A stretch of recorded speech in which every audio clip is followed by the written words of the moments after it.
I don't know about you, but I love Pat Flynn. I just got back from a conference that he spoke at a while ago, and today's video is going to be the 3 main lessons I've learned from Pat over the years. So let's go!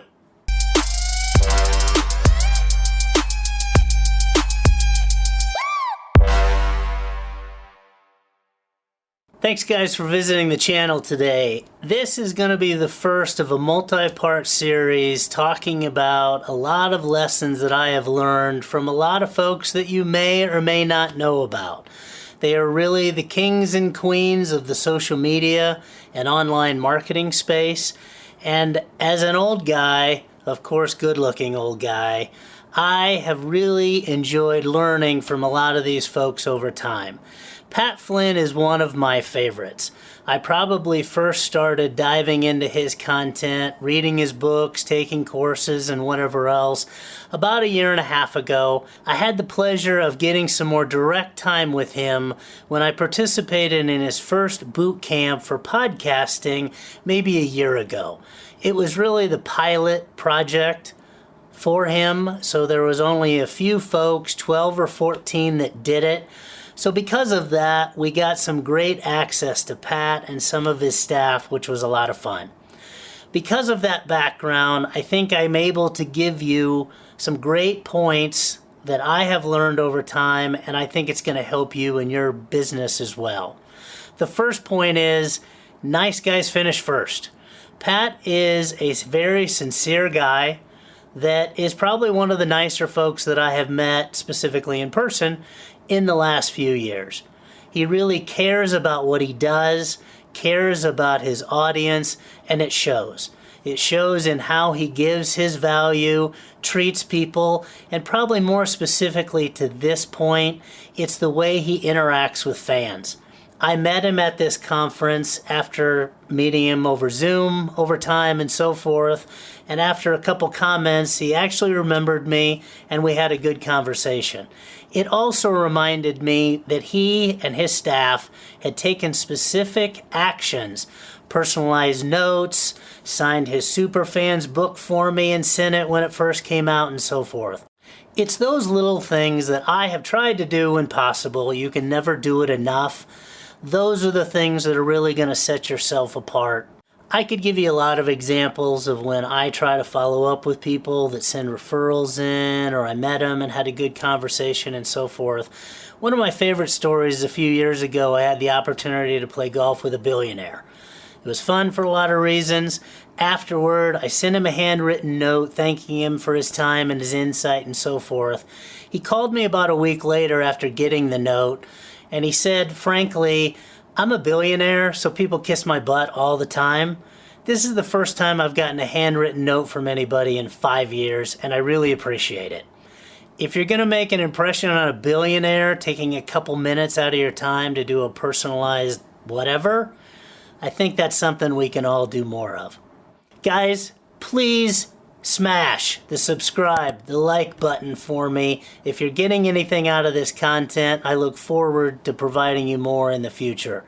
Let's go on to point number 2 related to Pat. Now, I've read all of Pat's books.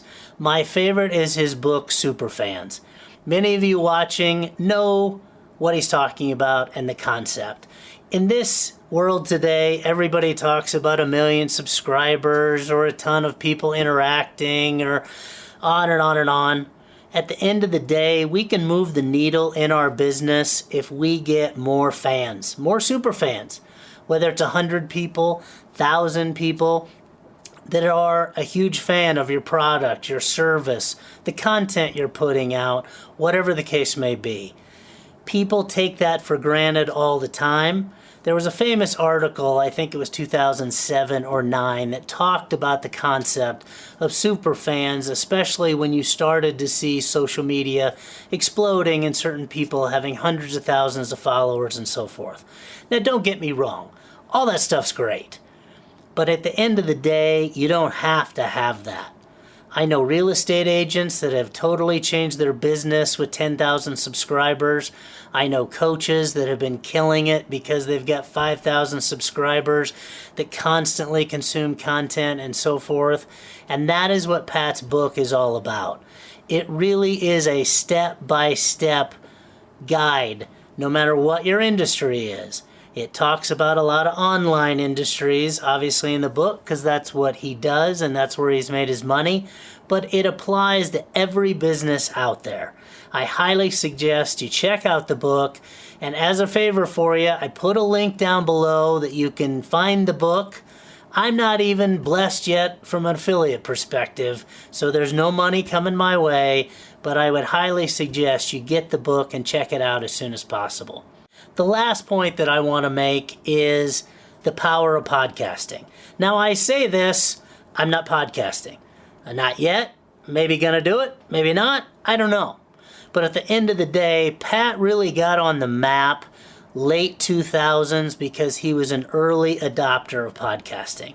I think the single biggest benefit of podcasting is the fact that you get 20 to 60 minutes with somebody while they're driving, while they're working out, walking, running, whatever the case may be. It's an opportunity for you no matter what your business. And there's examples out there all over the place of traditional and non-traditional people obviously using social media, podcasting in this specific example, to totally transform the way that they are marketing and getting the clients. I would highly suggest you check out podcasting as an option for your business as you're vetting out different opportunities, but it is something in that longer form content space that could really do you a lot of good. The bonus tip I have for you today is probably more of an admission of fault on my side. Over the years, direct mail has been very good to all of my businesses. And because of that, I have been thinking, like the old man does, that email is dead or dying and we should just focus on addresses or some other points of data collection. Probably the single biggest mistake I've made in the last 5 to 8 years. Pat was the first one of the experts when I was diving in and consuming a ton of content that showed how important email marketing is. No matter what's going on, no matter what happens in a platform you're associated with or whatever else, that email list is something that you own. And while I was correct that the hit rates are down, there's more filters, there's more whatever, it's still free. It's still a way for you to consistently go after your target audience, your fans, hopefully make them super fans and so forth moving forward. So make sure you spend some time on your database, but more specifically tied to your email list. Guys, thanks for stopping by the channel today. Please check out the next video in this series and we'll see you soon. Peace.